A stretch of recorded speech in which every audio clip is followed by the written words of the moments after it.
And with that, we are on to our headliner. Is Abdul-Hakim Shabazz returning for his third time to the Spark stage. Abdul is an attorney, writer, broadcaster on WIBC, and a general smartass that I've come to love as a friend. He has also been covering politics as an adult life, so when it comes to conspiracy series, he's probably pretty much heard it all, or has he? Please help me welcome Abdul to the stage.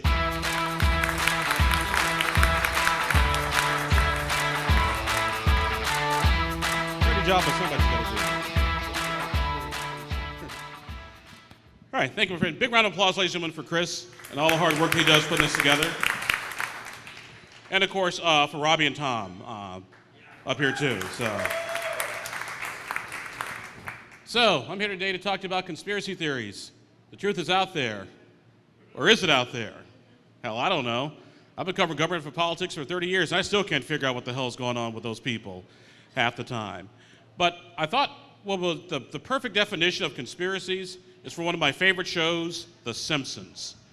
And this was from the episode where Grandpa Simpson had invented like this Viagra thing, and so all the parents in Springfield were getting their groove on, and the kids were trying to figure out what the heck was going on. And so they're in the tree house, and so Milhouse is like talking to them. He says, okay, here's what we've got. The Rand Corporation, in conjunction with the Saucer People, under the supervision of the reverse vampires, are forcing our parents to go to bed early in a fiendish plot to eliminate the meal of dinner. We're through the looking glass here, people. Now, does that make any sense? Of course not. It's a conspiracy theory. It's not supposed to. But what I found interesting about conspiracy theories, I was just doing a little bit of homework, is you got the standard definition, you know. Oh, by the way, that dollar bill that you guys all keep in your pocket, that giant eye, there's sign number one. You know, it's a belief that some covert but influential organization is responsible for a circumstance or event. Pretty straightforward. But if you break it down a little bit more, you get three types of conspiracies. The first one is what I call the event conspiracy theory. You know, something that's thought to be responsible for something happening, you know, JFK, man on the moon, and the 9/11. It's not necessarily the bright lights in there. No, those are, you know, people say those were conspiracy theories. Then you got what I call the systemic conspiracy theory. That's like, you know, there's this broad company or specific group that's in charge of the whole thing. This is my personal favorite, because it's like the Trilateral Commission, the Council on Foreign Relations, the Masons, the Elks, the Moose Lodge people. They're all like running the world like some secret society thing. Okay, first of all, if it's a secret, how do you know about it?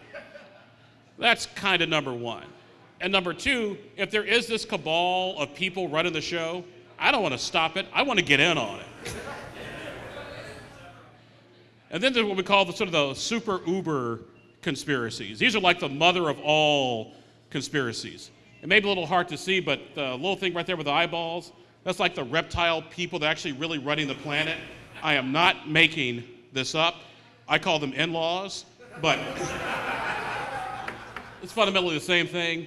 And then, of course, somebody took a line in a George Herbert Walker speech about the liberation of Kuwait in 1991 and turned it to the whole New World Order, you know, those guys. So you got tons of conspiracies, ladies and gentlemen, at your disposal. You can pick the one that you like the most. And then I always wonder to myself, okay, like I said, fundamentally I'm a reporter, so I like to ask why.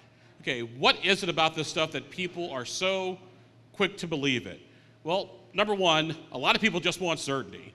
And sometimes conspiracy theories are the quickest, easiest way to explain very complicated things.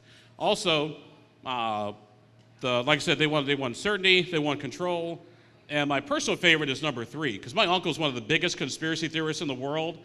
And you'd know right around Thanksgiving time when he was on his third bourbon, because he'd start sharing everything that you really didn't want to hear. But it made him feel so good that he knew something that I didn't. It's like, hey, Abdul, you know, you think you're all Mr. Fancy Lawyer. Let me tell you what really happened. Oh, really, Uncle Dave? And that's funny, because I was at the jury trial, and I didn't see you in the audience anywhere. And also, like I said, I feel it important because they have privileged information. So part of the challenge, ladies and gentlemen, is like, how do we deal with these people? Well, as much as I'd like to make fun of them, you really shouldn't, because sometimes this is all they have. And you don't really want to break their world fall completely apart. a little logic, a little reason, a little healthy skepticism goes a long way.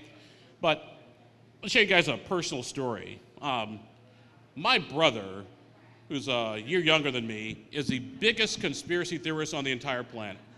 So when I talk to you guys, I speak literally from personal experience. Now, my brother was never the conspiracy person. He's not your JFK or your, Rothenbergs, or Rothschilds, or Bilderbergs. My brother believed that everything that ever happened to black people was a conspiracy. I am not making this up. Everything is a conspiracy. One day we're home for Thanksgiving, and my brother is going on about something or whatever. And I remember exactly what it was. Mom's cooking. She wants everybody out of the house, so we take my little nephew to the grocery store, go pick up a few things. And so we're walking down the aisle. Like I said, we grew up in Chicago, so Jewel was our grocery store like Kroger is for you guys here in Marsh, except Jewel's actually still open. So.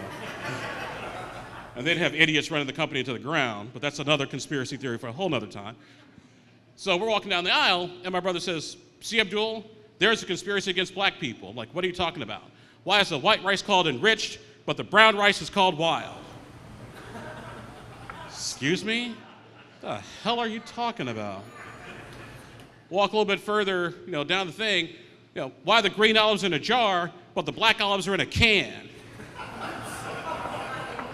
Still scratching my head, trying to figure all this out. Then we go a little bit further down the aisle. Why is the white cake called angel's food cake, but the black cake is called devil's food cake? So I'm like, all right, that's it, I'm done. This Black Panther party is over. It is. I get stuff from my mom, we take it back to the house, and then we get to take my little nephew to the local rec center to go play pool. Bad idea, because my little brother then went on to talk about how pool was the epitome of systemic patterns of racism against people of color. Which, by the way, you ever thought that was kind of odd, that you can say people of color, but you can't say colored people? I'm just throwing that out there. Just something I always thought was a bit kind of a bizarre kind of back and forth. And so we get there, and my brother tells my nephew, pool is the epitome of white racism. I was like, no. He says, yeah, pool is the epitome of white racism. I was like, why? He said, because the object in pool is for the white ball to knock all the balls of color off of the green table, which in turn represents the world, and the last ball to get knocked in is a black ball. It's like, okay, fair enough. How do you explain bowling?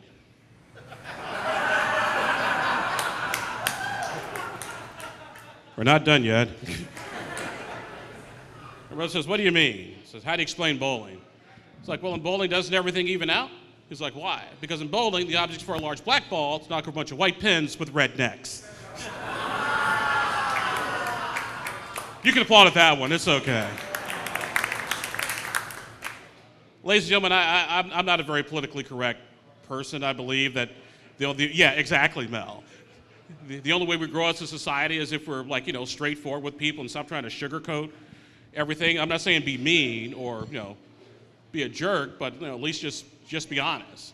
And like I said, I've never been a big believer in conspiracy theories, because why try to explain something by a conspiracy that can easily be explained by incompetence? For example, if there was really a conspiracy to kill Jeff Epstein, do you think they'd have been so stupid about it?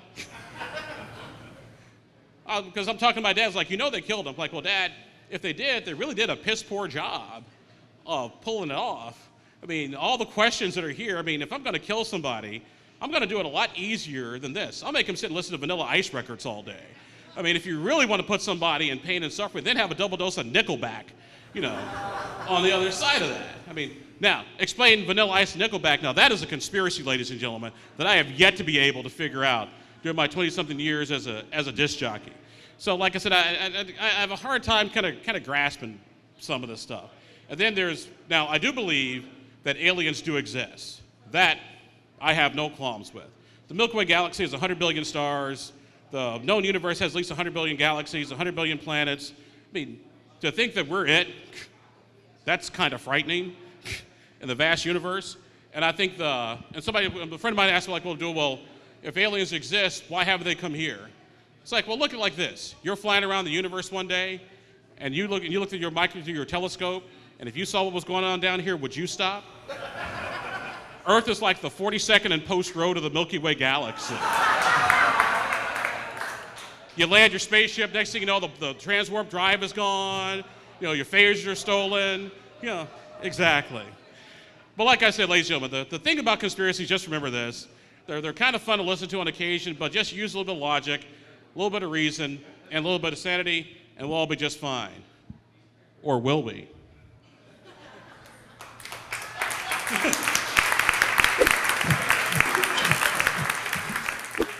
Don't delay. Get your ticket for the next Sparks event today.